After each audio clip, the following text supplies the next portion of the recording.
Hello বন্ধুরা, আজ আমি আপনাদের নিয়ে যাব কলকাতার খুব কাছে একটা ভীষণ সুন্দর, শান্ত আর একদম প্রকৃতিতে ঘেরা স্বর্গে, যেখানে গেলেই প্রকৃতির কোলে নিজেকে হারিয়ে ফেলতে ইচ্ছে করে। কলকাতা থেকে মাত্র কিছুটা দূরে, সবুজের স্নিগ্ধ ছোঁয়া আর শান্তির এক অপরূপ ঠিকানা, আনন্দ নিকেতন উদ্যান। আজকে আমরা এসেছি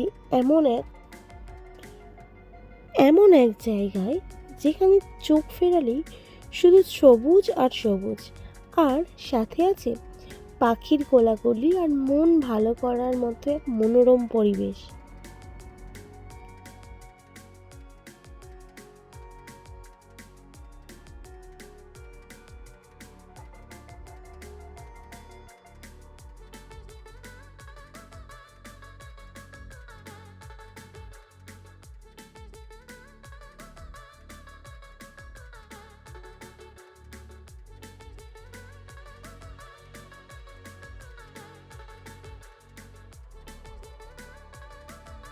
চারিদিকটা এতটাই পরিপাটি করে সুন্দরভাবে সাজানো গোছানো যে আমরা যেদিকেই তাকাচ্ছি শুধু মুগ্ধ আর আপ্লুত হয়ে চারিদিক দেখছি, চোখ ভরে মন ভরে। প্রকৃতি যে কতটা সুন্দর হতে পারে তা আমরা এখানে না আসলে অনুভবই করতে পারতাম না। শহরের একঘেয়েমি আর কোলাহলে আমরা যখন পুরোপুরি পুরোপুরি বিষাদগ্রস্ত, ঠিক তখনই আমরা এই জায়গায় এসেছি। তাই হয়তো প্রকৃতিটাকে এতটা মনোমুগ্ধকর আর সুন্দর লাগছে। আর সত্যি এদের স্টাফগুলো যেমন ব্যবহার, কারণ যতটা বলবো ততটা কম। এত সুন্দর এই জায়গাটা, পুরো যেন মনে হচ্ছে শহরের বাইরে আমি একটা কোথাও নিজস্ব একটা পার্সোনাল গ্রামে এসে উপস্থিত হয়েছি, যেখানে বাড়িঘরগুলো আমাদের নিজেদের। এতটাই একান্ত নিজস্ব মনে হচ্ছিলো প্রপার্টিটা। আর হ্যাঁ, তোমরা চাইলেই কিন্তু এখানে ফিশিংও করতে পারবে। তো একটু রিসেপশনে ভালোভাবে কথা বলে আমরা জানতে পেরেছি যেখানে ফিশিংয়েরও ব্যবস্থা রয়েছে। একবার ভাবুন তো, এই গরমের প্যাচপ্যাচানি থেকে দূরে কোথাও একটা জায়গায় যেখানে বিকালবেলা নিজস্ব মনের মতো একটা ফিশিং রড নিয়ে মনের সুখে বসে ফিশিং করছি, ভাবলেই কতটা ভালো লাগে না?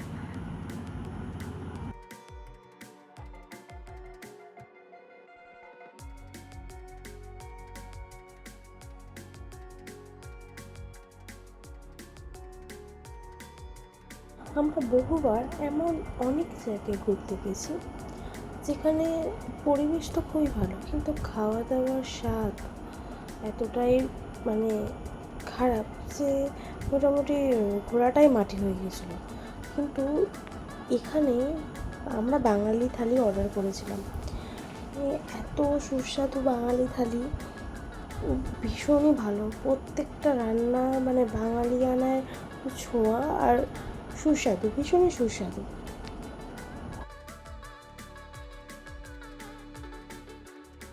লাঞ্চটা কোনোভাবে সেরে আমরা নিজেদেরকে আর রেজিস্টই করতে পারিনি আড্ডা মারার জন্য।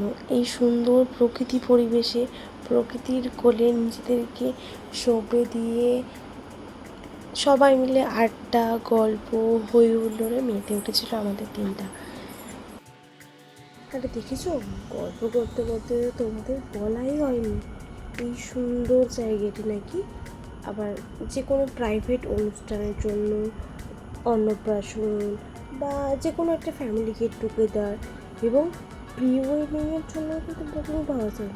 তো তাহলে তোমাদের যাদের এখন, যারা প্রি ওয়েডিং শ্যুট করবে ভাবছো একটা সুন্দর নেচারের কাছাকাছি গিয়ে, তারা কিন্তু এটিকে বাকেট লিস্টে রাখতেই পারো। আর হ্যাঁ, তোমরা যাই বলো, এখন কিন্তু ডেস্টিনেশন ওয়েডিংয়ের চলও যথেষ্ট পরিমাণ বেড়েছে। তাহলে যারা ভাবছো একটা সুন্দর লোকেশানে ডেস্টিনেশন ওয়েডিং করবে, তারাও কিন্তু এই জায়গাটা একবার চেক আউট করতেই পারো।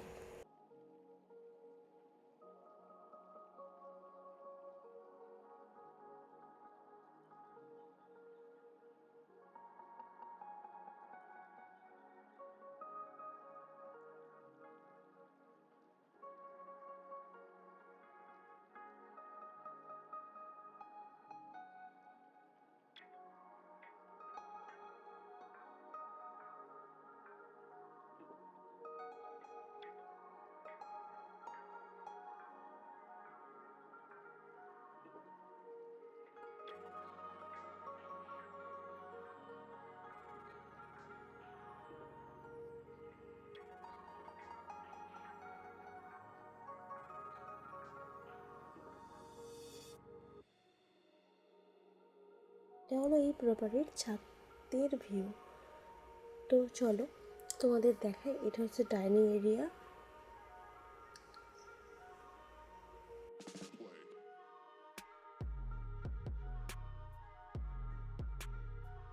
টোটাল প্রপার্টিতে নিচে ওপর করে মোট টোটাল 7টি রুম রয়েছে এবং রুমগুলোতে এসি নন এসি দুটোই রুমের ব্যবস্থা রয়েছে।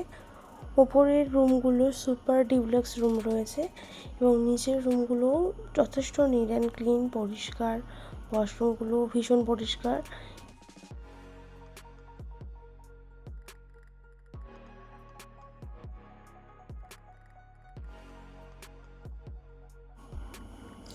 এই রুমটা ভীষণ বড় এবং খুব সুন্দর পরিপাটি করে গোছানো একটি রুম।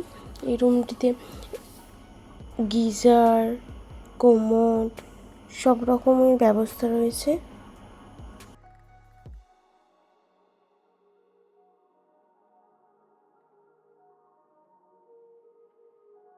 আর এই ডাইনিং এরিয়াতে বসেই আমরা জমিয়ে লাঞ্চটা সেরেছিলাম।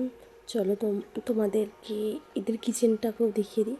এদের কিচেনটা প্রপারলি নিট অ্যান্ড ক্লিন, খুবই এরা হাইজিন মেনটেন করে প্রত্যেকটা রান্না ভালোভাবে বানায়। আমি এখানে এসে দেখলাম এদের থটফুল চিন্তাভাবনা ভীষণই ভালো। একটা লাইব্রেরি রুমও রেখেছে এবং লাইব্রেরি রুমটা মানে ভীষণভাবে নিজস্ব একান্ত একটু সময় কাটানোর জন্য পুরোপুরি অ্যাপ্রোপ্রিয়েট এবং বুকের কালেকশনগুলো অসাধারণ ছিল। ওপরে দুটো ডিউপ্লেক্স রুম আছে এবং নিজস্ব আলাদা আভিজাত্য নিয়ে রুম দুটো রয়েছে, ভীষণই সুন্দর। কলকাতা থেকে মাত্র ঘণ্টাখানেক দূরত্বে এরকম একটা সুন্দর ঠিকানা আপনাদের কেমন লাগলো অবশ্যই কমেন্ট বক্সে জানাবেন। তাহলে আপনারা কবে আসছেন?